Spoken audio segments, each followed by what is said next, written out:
Welcome to this course on self-knowledge. Today, we'll be exploring the practice of observing oneself, what we call self-observation. We're going to learn how to develop an inner sense that can lead to a profound and radical transformation within us. What is self-observation? Self-observation means learning to consciously direct your attention toward your inner world. This is one of the greatest abilities we can develop, because if we truly learn how to observe ourselves, to see ourselves clearly and honestly in each moment through deep, personal self-observation, then real change becomes possible. Intimate self-observation is a practical means to achieve radical transformation. Through self-observation, we can bring about powerful transformations in the way we think, feel, and act. In doing so, we begin to awaken and develop our consciousness. On the other hand, if we continue focusing only on the external world, as we usually do, always watching what others say or do, we will never be able to create genuine change in our own lives. The truth is, the only person we can truly change is ourselves. And real transformation begins by turning our attention inward, by observing what we do, what we say, what we think, and what we feel. When we do this, we start to uncover the hidden reasons behind our actions, reactions, words, thoughts, and emotions. And by discovering these inner causes, we gain the opportunity to transform them, to eliminate the false and mistaken ways of being that limit us. The only way to become aware of all this inner activity is through the practice of self-observation. If we truly want to know ourselves, we must begin by observing ourselves. That's why, in this session, we're going to explore this topic deeply, to understand what self-observation really is. Because many of us think we already know what it means to observe ourselves. But as we'll see, we often confuse self-observation with knowing or thinking. And these are not the same thing. We'll also discover the difference between external observation, observing the world outside of us, and internal observation, which is much more subtle and essential. So, I invite you to reflect deeply as we go through this. Let's clarify what self-observation truly is and begin to apply it in daily life so that a real process of self-knowledge can begin. We need to understand something essential. Knowing and observing are not the same. We can say we know something or someone, but that doesn't necessarily mean we've truly observed them. For example, you might know you're sitting on a chair in a room, but that doesn't mean you're actually observing the chair. In the same way, you might be aware that you're in a negative emotional state. Maybe you're worried, restless, or uncertain, but that awareness doesn't mean you're observing what's happening within you. You might say, I know that person and I don't like them. But have you ever really observed that person? Often, we feel antipathy towards someone for no clear reason, just because we do. But if we take the time to observe ourselves when we experience that feeling, we'll notice many things. A flood of disorganized thoughts in the mind, a jumble of inner voices arguing and shouting, the emotions stirred up inside us, and the unpleasant taste all of this leaves in our psyche. If we observe honestly, we'll also see that, inwardly, we are treating that person badly, even if we've never acted on it externally. But to see all of this, we need more than passive awareness, we need active attention, consciously directed inward. Knowing is not the same as observing. And yet, many people confuse self-observation with simply knowing. Self-observation is an active process. It's a tool for real self-transformation. Knowing, on the other hand, is passive, and it doesn't lead to change. Observing yourself requires conscious effort. Knowing something doesn't. It doesn't require attention. It just sits in the mind like a memory or label. In fact, we often fall into the trap of thinking that because we already know something, there's no need to observe it anymore. But when we stop observing, we also stop discovering. Think back to when you were a child. You observed everything with wonder because you wanted to discover the world. And because of that, life felt magical.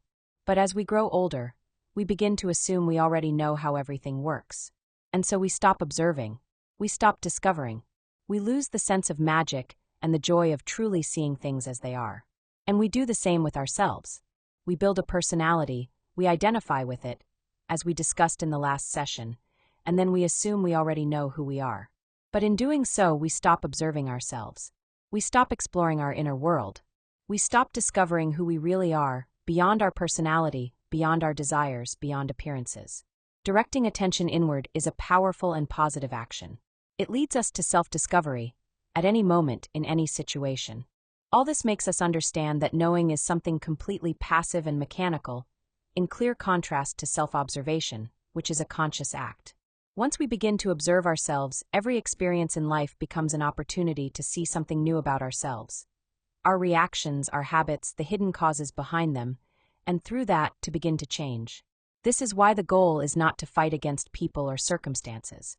Instead, we learn to work against the wrong ways of being that we discover within ourselves. Thinking and observing are also not the same. Anyone can think whatever they want about themselves, but that doesn't mean they are truly observing themselves. For example, I might think of myself as a very loving person. But am I really? Have I actually looked inside and observed what's behind my so-called loving behavior? Maybe beneath that love there's fear of being alone. Maybe there's a form of control hidden beneath the surface. Because once someone loves me, I don't want them to stop. I don't want them to leave. And if they do, I might cry, feel miserable, or even try to make them feel miserable too. So is that really love? Or is it something else disguised as love? Do I genuinely love, or do I just think that I do? Let's take another example. I might think of myself as a very honest person and judge others as thieves. Maybe I look at politicians and say they're corrupt. Or I think the people running businesses and banks are all crooks. I even judge someone on the news for stealing from a store. Meanwhile, I still believe that I am honest. But have I ever observed my own inner thief? Have I noticed that I still have something someone lent me, and I haven't returned it? Or that I borrowed money long ago and never paid it back because I assumed the other person forgot, didn't need it, or could wait? Have I observed how I might try to take advantage of a situation or make a shady profit in a business deal? Have I noticed what happens when I find money on the ground and keep it, even though I know it doesn't belong to me? All of these are examples of dishonesty, but unless we observe ourselves, we won't see them. The truth is, we can think anything about ourselves, but that doesn't mean it's real. It doesn't mean we've actually observed it. Thinking and observing are very different things. Self-observation means seeing our different eyes in action. When we observe ourselves, our attention is divided between the observer and the observed. The observer is always our consciousness, that small conscious part of our essence, the 3% that is still free. That's the side that observes. What we observe is everything else, our thoughts, emotions, sensations, desires, and reactions, where the remaining 97% of our trapped essence lies, caught within the ego. This is where all our psychological defects manifest, in our thoughts, emotions, and sex. And we need to see them. We need to see each eye acting out inside of us, discover how they function in our psyche, recognize that each one holds a portion of our trapped consciousness, and deeply regret having created them. When we do this honestly, we begin to see the whole inner show. The stream of thoughts, emotions, cravings, personal dramas, lies we tell ourselves, excuses we make, and even morbid or lustful images that play in the background of our mind. Sometimes, just before falling asleep, in that brief moment between waking and sleep, we can hear different voices speaking inside our mind. Those are the different eyes that must break at such moments all connection with the different centers of our organic machine in order to then plunge into the molecular world, into the fifth dimension. So we see that real self-observation requires active, dynamic attention. It's not passive. It demands that we deliberately awaken our conscious part and keep it active so it can observe what's moving inside of us. Only then can we truly begin the process of psychological death. Each time we eliminate a defect, we recover the trapped consciousness within it. That rescued consciousness lights up the darkness inside us and helps free other parts. So we must learn to observe how each ego expresses itself through our different centers. Observe the sensations that stir in the sexual center. Notice the instinctive impulses like fear or anxiety in the instinctive center. Observe the desires and reactions in the emotional center. Observe your thoughts in the intellectual center, and notice how defects manifest through fantasizing, worrying, remembering, or scheming. And don't forget the motor center. Observe what we do and say, and how our actions always come from some hidden psychological defect. That's what it means to be in a state of constant self-observation, not just once in a while, but all the time. That's how we begin to discover who we truly are. And every time we discover a defect, we must judge it, understand it, and realize, this is not my consciousness. This is a defect stealing my energy. It must die. To eliminate it, we must ask the force within us that has the power to dissolve defects, our Divine Mother, the individual spiritual aspect of our own being, to eliminate it. The sense of self-observation is atrophied in the majority of people. But as we persevere in self-observation, the sense of intimate self-observation will progressively develop. We also need to understand that observing and observing ourselves are two completely different things. But both require attention. We are therefore faced with two worlds, the exterior and the interior. The first of these is perceived by the senses of external perception. The second can only be perceived through the sense of internal self-observation. When we observe, our attention is directed outward, toward the world around us, through the windows of our senses. This external world includes everything outside of our physical body, our work, our family life, our social environment, etc. We experience it through the five senses of perception: touch, sight, hearing, smell, and taste. But when we practice self-observation, our attention turns inward. And for that, the outer senses are useless. Our inner world is everything we carry within, our different ways of being, our emotions, thoughts, ideas, desires, hopes, and disappointments. All these things are invisible to the physical senses, yet often more real to us than the table in our dining room or the furniture in our living room. Who can tell us that our pain isn't real, or that our thoughts or emotions don't exist? This inner world can only be seen through the sense of self-observation, a conscious attention turned inward. In our inner worlds, in our secret world, we love, desire, suspect, bless, curse, yearn, suffer, enjoy, are disappointed, rewarded, etc. So we live between two worlds, the outer and the inner. Certainly, we live more in our inner world than in the outer one. The external world is what is observable. The internal world is what is self-observable in oneself, and within oneself, here and now. Anyone who truly wishes to understand the inner worlds of planet Earth, the solar system, or the galaxy in which we live, must first understand their own intimate world, their own particular inner life.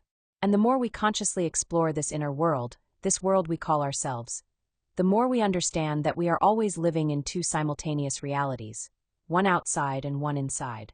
Just as it is essential for one to learn to walk in the outside world, so as not to fall into a precipice, not to get lost in the city streets, to select one's friends, not to associate with perverts, not to eat poison, etc. So also through psychological work on oneself, we learn to walk in the inner world which is explorable through self-observation. The starting point of official science, in its practical aspect, is always the observable. But starting point of the work on oneself is self-observation, the self-observable. And from these two starting points, two very different paths unfold. One can spend a lifetime trapped in the rigid dogmas of official science, studying only external phenomena, observing cells, atoms, molecules, suns, stars, comets, yet never experience any profound inner transformation.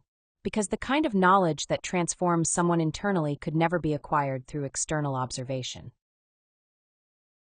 There are two kinds of knowledge, external and internal, and unless we learn to differentiate the qualities of knowledge, this mixture of the two planes or orders of ideas could lead us to confusion. Sublime pseudo-esoteric doctrines with a marked scientific background belong to the realm of the observable, however they are accepted by many people as internal knowledge. The true knowledge, the kind that brings real inner transformation, is only born through direct self-observation. When we observe the external world, we may be able to modify certain mechanical conditions around us. But no matter what we change on the outside, it will never touch what we are on the inside. Ways of thinking, feeling, reacting, being. Real change, profound, intimate, and radical, only becomes possible through self-observation and psychological depth. We must also remember, all knowledge acquired through the five external senses is extremely limited. But when we develop the sense of self-observation, we open the door to a deeper understanding of our inner world. And this inner knowledge, in turn, grants access to the inner dimensions of the Earth, of the galaxy, and even of the entire universe. That's why the Oracle of Delphi, at the entrance to the ancient temple of Apollo in Greece, bore the timeless words, "Man, know thyself, and you shall know the universe and the gods." This ancient phrase reveals a sacred truth. As we deepen our knowledge of ourselves, the mysteries of the universe and of divinity begin to unfold before us. What I am sharing here is not something new. This is ancient knowledge, eternal knowledge, present in all cultures throughout history. And it exists for a single purpose: to help each soul fulfill the reason why we descended into this physical existence. That purpose is found in the three factors of the revolution of consciousness. Through them, we come to know ourselves, to understand and eliminate every negative psychological formation that we've created within, those defects that imprison our consciousness, our wisdom, and our capacity to love.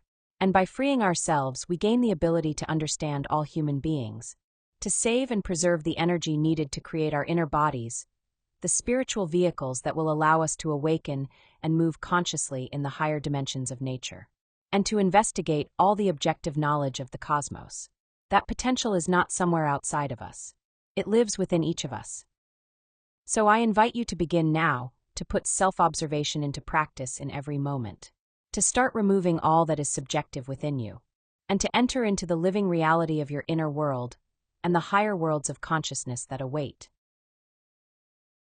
In our next conference, we'll go into detail about the 3 factors of the revolution of consciousness, so that we can clearly understand the only 3 objective works we must carry out if we truly wish to awaken our consciousness.